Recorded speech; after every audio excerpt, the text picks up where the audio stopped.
Hi and welcome to this video, and in this video I want my strong message to land with you. I hope it does that. When you're around abusive people, then you are victimized, and the feelings around being victimized are not pleasant.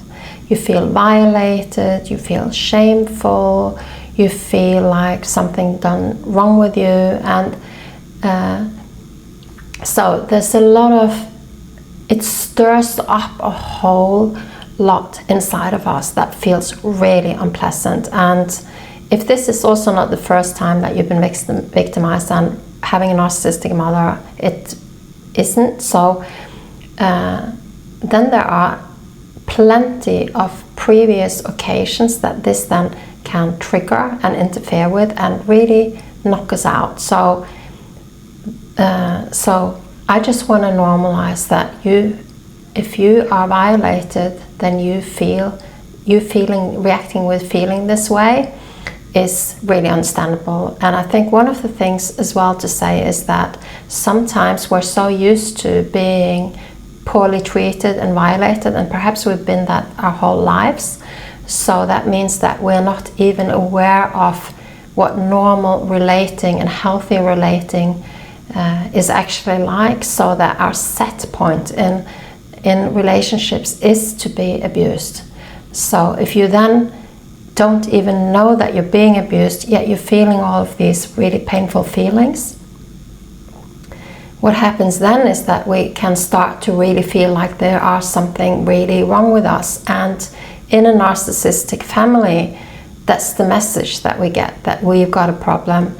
There's something wrong with us, that we're being too sensitive, we need to pull our act together, and that we're impossible and hopeless, and just the contempt in the eyes of the parent, just the dismissiveness that we're almost always treated with, the lack of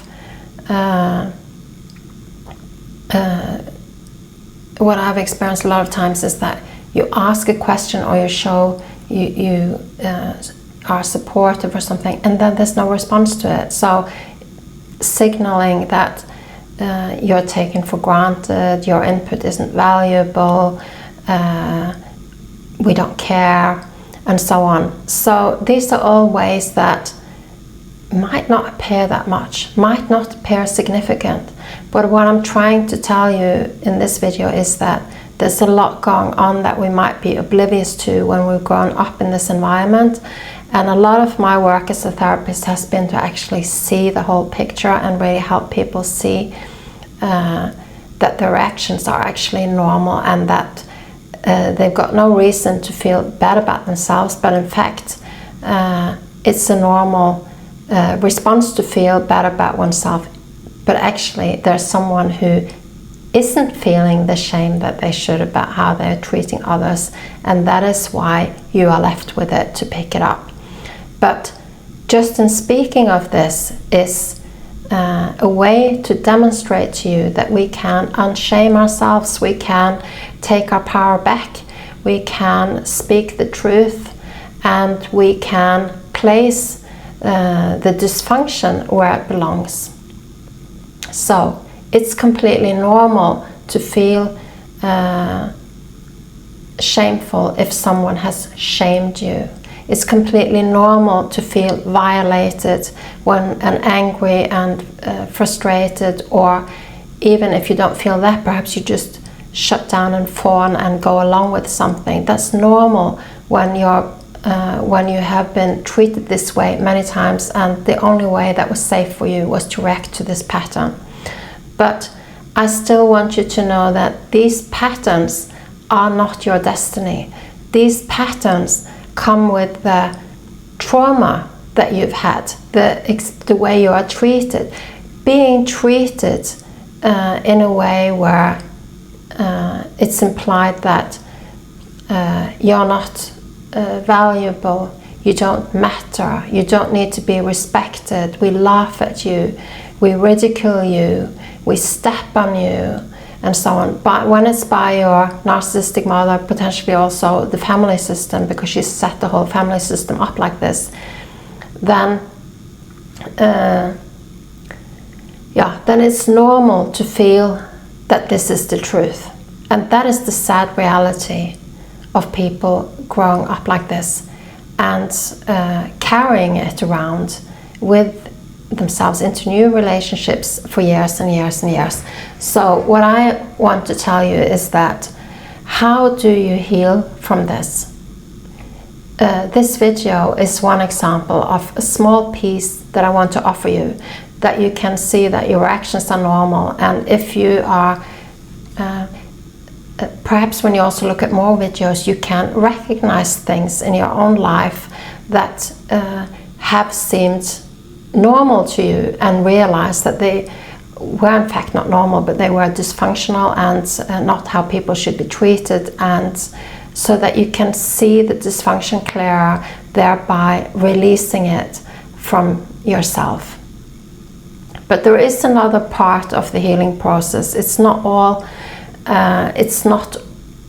about this darkness and so on. There's another part of this, is that when we are traumatized, we are shamed for something that we love, perhaps. We are not supported to develop ourselves. We're not seen for who we are. So in all of the trauma and the shame and all the difficulty that you get, your light is stolen from you. Who you really are is there's a separation created, because a normal child that is getting good enough care and is seen well enough to really grow into who they're meant to be is supported from the beginning by their parents. They're seen, they're supported for being who they truly are. This is one of the big losses of having a narcissistic mother, that you don't get to be who you are. And that is what I'm here to tell you now, is that there's another side to this, is that it's not all about processing trauma. It's also about discovering and growing into who you really are. It's about, because when you're living from a place of being who you really are, knowing yourself, listening to yourself inside, that's when you find the answers that are right for you. That's when you know who you should be more in relationship with and less in relationship with. That's when you know how to make the right decisions in your entire life for you. That's when you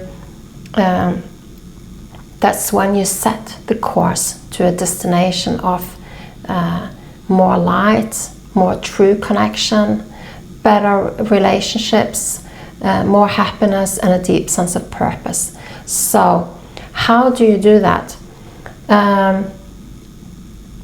You've been wounded in relationship, and so to really fully get towards that light, there is also a necessity of being in some kind of relationship with people who are healthy, with people who are healthy, with people who are genuine, with people who are authentic, and so on. And those kind of people can be hard to find, because when you are when your relationship to self isn't that good, then we tend to attract more of people who reflect that. But if you head into a group of a community for people who are on the same journey as you, then you will find other people in the same situation. You should always be careful, but in general, that's my experience. And so there's also ways. And how do you find that? I provide it. Other people do as well. There's also a tool that you can get, that you can start with, to deeply connect to your own spirit, and to get going with getting the inner guidance from your true and deeper self. So if you're interested in that, grab my Spirit Love meditation for connecting to your heart and spirit. It's just a small investment, but it's a really, really great tool. So, and carry on watching videos and join in deeper healing processes where you commit to doing the work. That's how you can actually do the work. That's the same as I've done. I've done therapy, I've done different kind of different healings in different ways, but it was always a decision, it was always intention of doing this, of actually doing the work for this, and that's what's gotten me to living a good life, living a beautiful life. It's not a good life even, it's a beautiful life of being in truth, being in relationships that are really wonderful. Not all of them, some of them are narcissistic, but that is a very low contact. So yeah, I hope this has been helpful to you, and let me know in the comments what you think and what your experiences are, and if you would like to explore working with me and joining my groups, then please do contact me, send me an email, and I'm more than happy to talk with you and see if that would be beneficial to you to work with me. Okay, bye-bye.